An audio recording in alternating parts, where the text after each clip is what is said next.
जी डोली रहे पर्वत पर अपनी पार्वती के संग।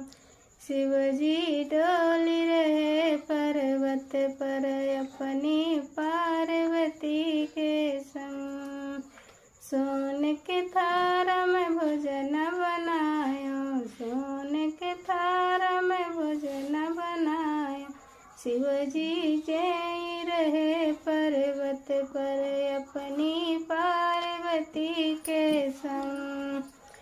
शिव जी डोली रहे पर्वत पर अपनी पार्वती के संग।